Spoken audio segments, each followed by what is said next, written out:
My name is George Washington Hall. I was born and raised here. I'm the oldest of 6 kids, and I went to the public schools here. I left after graduation and went to Detroit for to find employment. I stayed there for a couple of years and I got drafted into the United States Army. Took basic training at Fort Benning, Georgia. Took AIT, Advanced Individual Training at Fort Sill, Oklahoma. Then I shipped off to Vietnam. My dad and my mother acquired about 52 acres of land, so they did farming. They raised cotton and grew vegetables. I ended up loving the farm, got attached to it. So after I came back from Vietnam, I came back and took over the farm, and we tried to advance it from where it was to where it is now. When I came back from active duty, I took over my mother's property and farm, and I started farming. And then I acquired 100 acres of property. And that was a challenge within itself, you know. You had all whites in the Farm Service Agency making decisions for blacks. So it was kind of like, we don't want you to have this property, so we're gonna make it difficult for you to acquire it. So what I did, I asked for the money to borrow to acquire the property, as well as money to buy livestock to go on the property. And they told me that I couldn't do that. So I had to go through Tuskegee to acquire grants funds through Hereford Project International out Little Rock, Arkansas. So they helped me get some cows and get started into the cattle operation. The programs that was available to all farmers was determined whether you get them by an all-white committee. So after years of doing the crops, we had a disaster one year, and I was raising sweet potatoes. And I go in the office and apply for disaster benefits, and they tell me how much I'm going to receive. But when I get the check, it's cut in half as to what I'm supposed to be getting. So I went back to the office and questioned the procedures of practice. And the administrator told me, said, well, if I did not agree with it, you know, I could come before the committee and make a complaint. So that's what I did. I made a complaint through the committee, and then I also complained to USDA in Washington, D.C. that I was being discriminated against. So it took approximately a year and a half or 2 years for them to review my case. But when they did research it, and they came to a conclusion that they did discriminate against me.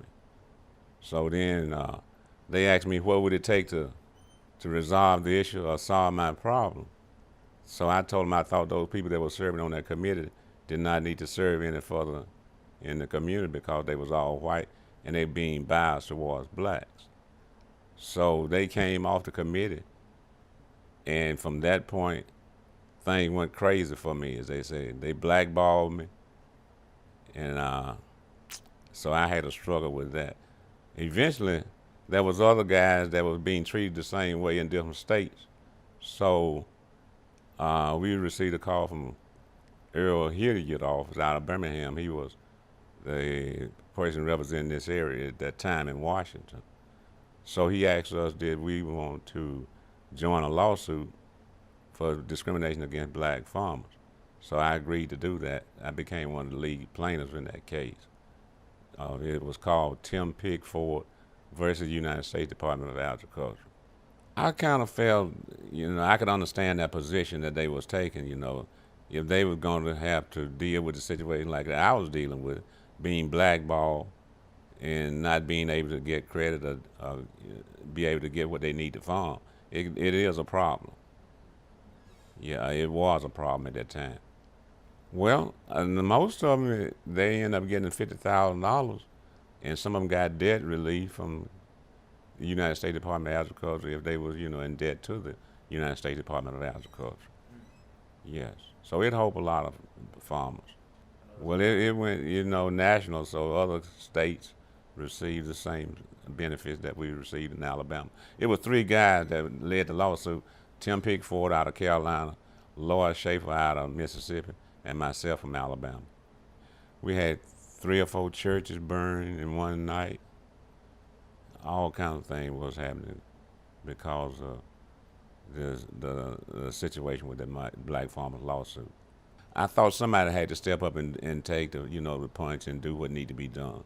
And plus, I had been to the military, and I thought about it. It's kind of strange that you go off and fight for your country, and then you come back and you're being treated unfairly.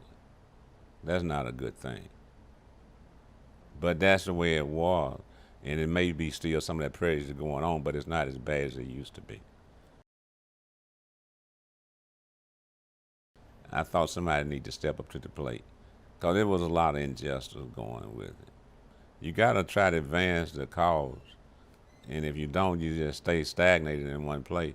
But in order for people to progress, they got to do different things, try to advance themselves, and do good for the whole as a whole. I really don't know. I think about the Federation of Southern Co-ops, where they did a lot to train minorities back early in the 50s, not in the 60s and 70s. And it survived, it still exists. But we have a problem trying to get young blacks to participate in farming operations. It's just a thing that they don't want to do. I guess because it has a slave mentality with it, you know. So most people, they run from the farm. They don't want to do it.